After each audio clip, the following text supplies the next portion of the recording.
ভীমরাও রামোজি আম্বেদকর, যিনি বাবা সাহেব আম্বেদকর নামেও পরিচিত ছিলেন। তিনি ছিলেন একজন ভারতীয় রাজনৈতিক নেতা, দার্শনিক, চিন্তাবিদ, নৃতত্ত্ববিদ, ঐতিহাসিক, সুবক্তা, বিশিষ্ট লেখক, অর্থনীতিবিদ, পণ্ডিত, সম্পাদক, রাষ্ট্রবিপ্লবী ও বৌদ্ধ পুনর্জাগরণবাদী। তিনি বাবা সাহেব নামেও পরিচিত ছিলেন।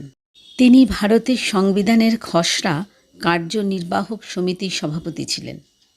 তিনি ছিলেন ভারতীয় জাতীয়তাবাদী এবং ভারতের দলিত আন্দোলনের অন্যতম পুরোধা। ডক্টর আম্বেদকর ছিলেন ভারতের সংবিধানের মুখ্য রচয়িতা। দলিত অস্পৃশ্য সম্প্রদায়ের একজন মানুষ হওয়া সত্ত্বেও নিজের যোগ্যতা, কর্মক্ষমতা, দূরদর্শিতা, নেতৃত্ব ও পাণ্ডিত্য দিয়ে তিনি প্রথম ভারতবাসীকে বোঝাতে সক্ষম হয়েছিলেন যে চারণকবি চণ্ডীদাসের সেই বিখ্যাত উক্তি, সবার ওপরে মানুষ্যত্ব, তাহার উপরে নাই। 2012 সালে একটি বিশেষ অনুষ্ঠানে ভারতীয়দের ভোটের দ্বারা তিনি শ্রেষ্ঠ ভারতীয় নির্বাচিত হন। ভীমরাও রামোজি আম্বেদকর মহারাষ্ট্রের এক দরিদ্র মাহার পরিবারে জন্মগ্রহণ করেছিলেন। তখন মাহারদের অস্পৃশ্য জাতি হিসাবে গণ্য করা হতো। তার পিতার নাম ছিল রামোজি সকপাল ও মাতার নাম ভীমাবাই। আম্বেদকর সারা জীবন সামাজিক বৈষম্য অর্থাৎ হিন্দু বর্ণের চতুর্বর্ণ পদ্ধতি ও অস্পৃশ্য প্রথার বিরুদ্ধে যুদ্ধ করে গেছেন। তিনি একসময় বৌদ্ধ ধর্মে ধর্মান্তরিত হন এবং হাজারো অস্পৃশ্যদের থেরবাদী বৌদ্ধ ধর্মে রূপান্তরিত করে খ্যাত হয়েছিলেন। ডক্টর আম্বেদকরকে 1990 সালে ভারতের সর্বোচ্চ রাষ্ট্রীয় সম্মান মরণোত্তর ভারতরত্ন উপাধিতে ভূষিত করা হয়। মধ্যপ্রদেশের মহু অঞ্চলে এক কেন্দ্রীয় সামরিক সেনানিবাসে তিনি জন্মগ্রহণ করেছিলেন। তিনি ছিলেন রামোজি মালোজি সকপাল এবং ভীমাবাইয়ের 14তম তথা সর্বকনিষ্ঠ পুত্র। তারা হিন্দু সম্প্রদায়ের অধিভুক্ত অস্পৃশ্য জাতি হিসাবে এবং প্রচণ্ড আর্থ সামাজিক বৈষম্যের শিকার হতেন। আম্বেদকরের পূর্বপুরুষরা ছিলেন ব্রিটিশ ইস্ট ইন্ডিয়া কোম্পানির সেনা এবং তার পিতা রামোজি সকপাল ছিলেন মহু সেনানিবাসের এক ব্রিটিশ সেনা। আম্বেদকরের ছোটবেলার স্কুল জীবন ছিল খুবই করুণ। তাকে অন্যান্য অস্পৃশ্য শিশুর ন্যায় আলাদা করে দেখা হতো। শিক্ষকগণ তাদের প্রতি খুবই অমনোযোগী ছিলেন এবং কোনোরূপ সহযোগিতা করতেন না। তাদের শ্রেণীকক্ষের ভেতরে বসার অনুমতি ছিল না। এমনকি তাদের যখন তৃষ্ণা পেত তখন উচ্চবর্ণের এক পিয়ন এমন উচ্চতা হতে জলপান করাতো যাতে নিচু জাতের শিক্ষার্থীরা জলের পাত্র স্পর্শ করতে না পারে। আর যেদিন ওই পিয়ন আসতেন না সেদিন ওদের স্কুলে জল না খেয়েই কাটাতে হতো। রামোজি সকপাল 1894 সালে অবসর নিয়ে মহারাষ্ট্রে ফিরে আসেন। জায়গা বদলের অল্পদিন পরে শিশু আম্বেদকরের মাতা মারা যান।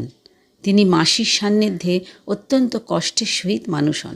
বহু সামাজিক ও অর্থনৈতিক বাধা বিপত্তি পেরিয়ে ভারতে কলেজ শিক্ষা অর্জনে আম্বেদকর প্রথম দলিত ব্যক্তি হিসাবে স্বীকৃতি পান। অবশেষে কলম্বিয়া বিশ্ববিদ্যালয় এবং লন্ডনের স্কুল অব ইকোনমিক্স থেকে আইনে ডিগ্রি লাভ করার পর আম্বেদকর বিদ্বান ব্যক্তি হিসাবে সুনাম অর্জন করেন। ডক্টর আম্বেদকর প্রথম ভারতীয় যিনি বিদেশ থেকে অর্থনীতিতে ডক্টরেট ডিগ্রি অর্জন করেন। এছাড়াও তিনি দক্ষিণ এশিয়া মহাদেশের প্রথম পিএইচডি ডিগ্রিধারী এবং 2 বার ডক্টরেট ডিগ্রি অর্জন করেছিলেন। তিনি ভারতের প্রথম আইনমন্ত্রী হিসাবে দায়িত্ব পালন করেন।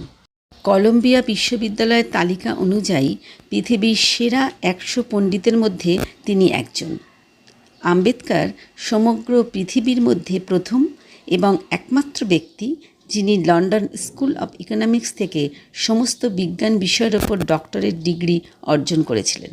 ডক্টর আম্বেদকর 1903 সালে মাত্র 12 বছর বয়সে বিয়ে করেন এবং পরিবার সহ তিনি মুম্বাইয়ে চলে আসেন, যেখানে আম্বেদকরই হয়ে ওঠেন এলফিনস্টোন সরকারি বিদ্যালয়ের প্রথম অস্পৃশ্য ছাত্র। যদিও আম্বেদকর শিক্ষা দীক্ষায় সবাইকে ছাড়িয়ে যেতে সক্ষম হয়েছিলেন। 1907 সালে তিনি প্রবেশিকা পরীক্ষায় উত্তীর্ণ হয়ে প্রথম অস্পৃশ্য হিসাবে ভারতের বোম্বে বিশ্ববিদ্যালয়ে প্রবেশ করেন। একটি সামাজিক অনুষ্ঠানে তিনি গৌতম বুদ্ধের জীবনী উপহার হিসাবে পান। অবশ্য আম্বেদকরের বিয়ে যথারীতি হিন্দু রীতিতেই 9 বৎসরের দাপলির মেয়ে রামাবাইয়ের সাথে হয়। 1908 সালে তিনি এলফিনস্টোন কলেজে ভর্তি হন এবং সেখানে থাকাকালীন বরোদার রাজা সায়াজি রাও গায়কোয়াড়ের তৃতীয় কর্তৃক মাসিক 25 রুপির বৃত্তি অর্জন করেন। 1912 সালে বোম্বে বিশ্ববিদ্যালয় থেকে অর্থনীতি এবং রাজনৈতিক বিজ্ঞানে ডিগ্রি লাভ করেন এবং বরোদা রাজ্যে সরকারি চাকরি গ্রহণ করেন। সেই বছরেই তার প্রথম সন্তান ঈশান্ত জন্মগ্রহণ করেন। আম্বেদকর তার নতুন পরিবার নিয়ে অন্যত্র চলে আসেন। পরে অবশ্য তার অসুস্থ পিতাকে দেখভাল করতে আবার মুম্বাই চলে আসেন। তার বাবা 1913 সালের 2রা ফেব্রুয়ারি মৃত্যুবরণ করেন। তিনি 1913 সালে নিউ ইয়র্কের কলম্বিয়া বিশ্ববিদ্যালয়ে রাজনীতি বিভাগে স্নাতকোত্তর ছাত্র হিসাবে 3 বছর মেয়াদী মাসিক 11.5 ব্রিটিশ পাউন্ডের বৃত্তি গ্রহণ করেন। তিনি প্রত্যহ লো লাইব্রেরিতে 4 ঘন্টা পড়াশোনা করতেন। জুন 1913 সালে MA অর্থনীতি পরীক্ষায় উত্তীর্ণ হন। এছাড়াও অন্য বিষয়গুলোতে যেমন সমাজবিজ্ঞান, ইতিহাস, দর্শনশাস্ত্র এবং নৃতত্ত্ব পরীক্ষায় উত্তীর্ণ হন। 1917 সালে জুন মাসে বরোদা রাজ্যের বৃত্তির শেষে তিনি ভারতে ফিরে আসতে বাধ্য হন। 1920 সালে মুম্বাইয়ের কোলহপুরে অস্পৃশ্য সম্প্রদায়ের এক বৈঠকে তার বক্তব্য শুনে আঞ্চলিক রাজ্যের রাজা শাহু চতুর্থ চমকিত হন।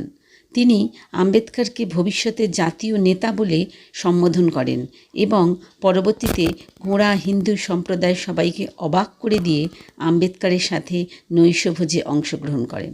আম্বেদকর ছিলেন স্বপ্নদর্শী ও কল্পনাপ্রবণ। তিনি বিহার এবং মধ্যপ্রদেশ রাজ্যকে ভাগ করার প্রয়োজনীয়তা সেই সময় অনুভব করে প্রস্তাব দিয়েছিলেন, যার প্রতিফলন ঘটেছে 2000 সালে। বিহার ভেঙে ঝাড়খণ্ড এবং মধ্যপ্রদেশ ভেঙে ছত্তিশগড় গঠন করা হয়। 1907 সালে আম্বেদকর অস্পৃশ্যতার বিরুদ্ধে সক্রিয় আন্দোলন গড়ে তোলার সিদ্ধান্ত নেন। তিনি গণ আন্দোলন শুরু করেন এবং সুপেয় পানীয়র উৎসদানে সংগ্রাম চালিয়ে যান। উল্লেখ্য, সে সময় হিন্দু সম্প্রদায়ের মন্দিরে নিম্নবর্ণের প্রবেশের অধিকার ছিল না। মহোদয় সত্যগ্রহ নামের অস্পৃশ্যদের জন্য সংগ্রাম করে সুপেয় পানি পানের অধিকার আন্দোলনের নেতৃত্ব দেন। অনুসারীদের প্রতি ওনার বার্তা ছিল, শিক্ষিত হও, আন্দোলন করো, সংগঠিত হও। ডক্টর আম্বেদকর 1935 সালে মুম্বাইয়ের সরকারি আইন মহাবিদ্যালয়ের অধ্যক্ষ হিসাবে নিযুক্ত হন। উক্ত পদে তিনি 2 বছর অধিষ্ঠিত ছিলেন। মুম্বাইয়ে বসবাসের বাসনায় তিনি একটি বাড়ি নির্মাণ করেন এবং সেখানে 50,000-এরও বেশি বই সমৃদ্ধ একটি ব্যক্তিগত পাঠাগার প্রতিষ্ঠা করেন। তার প্রথম স্ত্রী রামাবাই দীর্ঘ অসুস্থতার পরে ওই বছরই মৃত্যুবরণ করেন। 13ই অক্টোবর নাসিকের কাছে ইয়োলার বৈঠকে আম্বেদকর তার ভিন্ন ধর্মে দীক্ষিত হওয়ার অভিপ্রায় ঘোষণা করেন এবং তার অনুগতদেরও হিন্দু ধর্ম ত্যাগে প্রণোদিত করেন। সমগ্র ভারতের অনেকগুলি জনসভায় তিনি তার আহ্বান পুনর্ব্যক্ত করেন। 1936 সালে আম্বেদকর স্বনির্ভর শ্রমিক দল ইন্ডিপেন্ডেন্ট লেবার পার্টি প্রতিষ্ঠা করেন, যেটি 1937 সালে কেন্দ্রীয় আইন প্রণয়ন পরিষদ নির্বাচনে 15টি আসন লাভ করেছিল। নিউ ইয়র্কে লিখিত গবেষণালব্ধ থিসিসের ভিত্তিতে একই বছর তিনি তার বই দ্য এনহিলেশন অফ কাস্ট প্রকাশ করেন। আম্বেদকর প্রতিরক্ষা উপদেষ্টা সমিতির এবং রাজ প্রতিনিধির নির্বাহী সভায় শ্রমমন্ত্রী হিসাবে কাজ করেন। কংগ্রেস ও গান্ধীর অস্পৃশ্যদের প্রতি আচরণে ক্ষুব্ধ হয়ে আম্বেদকর তীব্রভাবে গান্ধী ও কংগ্রেসকে আক্রমণ করেছিলেন। তিনি রাজনৈতিক দলকে সারা ভারতের শিডিউল কাস্ট ফেডারেশনে রূপান্তরিত করেন। 1941 থেকে 1945 সালের মধ্যে তিনি বহু সংখ্যক বই লিখেছিলেন।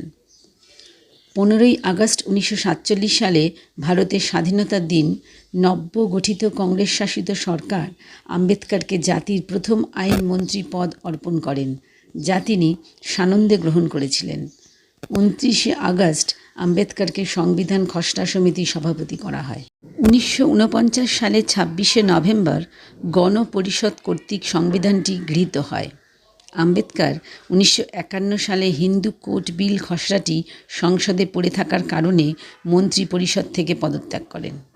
আম্বেদকর স্বতন্ত্র প্রার্থী হিসাবে 1952 নির্বাচনে লোকসভায় প্রতিদ্বন্দ্বিতা করেন, কিন্তু হেরে যান। তাকে পরে রাজ্যসভার সাংসদ পদে সমাসীন করা হয়। 1952 সালের মার্চ মাসে এবং মৃত্যুর আগে পর্যন্ত তিনি এই সদস্য পদে বহাল ছিলেন। 1948 সাল থেকে আম্বেদকর ডায়াবেটিস রোগে ভুগছিলেন। শারীরিক অবনতির জন্য 1954 সালের জুন থেকে অক্টোবর মাস পর্যন্ত তিনি শয্যাশায়ী ছিলেন ও এই পর্যায়ে তার দৃষ্টিশক্তি হারিয়ে যায়। রাজনৈতিক কারণে তিনি ক্রমশ তিক্ত বিরক্ত হয়ে ওঠেন, যা তার স্বাস্থ্যের কাল হয়ে দাঁড়ায়। 1950 সালের পুরোটা জুড়ে প্রচুর কাজ করার ফলে তার শারীরিক অবস্থার অধিকতর অবনতি হয়। টানা 3 দিন বুদ্ধ ও তার ধর্ম বইটির সর্বশেষ পাণ্ডুলিপি তৈরির পর তিনি 6ই ডিসেম্বর 1956 সালে তার দিল্লির নিজ বাড়িতে ঘুমন্ত অবস্থায় চিরনিদ্রায় শায়িত হন। ডক্টর আম্বেদকরের দ্বিতীয় স্ত্রী শোভিতা আম্বেদকর, যার বিবাহপূর্ব নাম সারদা কবির, স্বামীর সাথে তিনিও বৌদ্ধ ধর্ম গ্রহণ করেছিলেন এবং 2002 সালে বৌদ্ধ হিসাবেই পরলোক গমন করেন।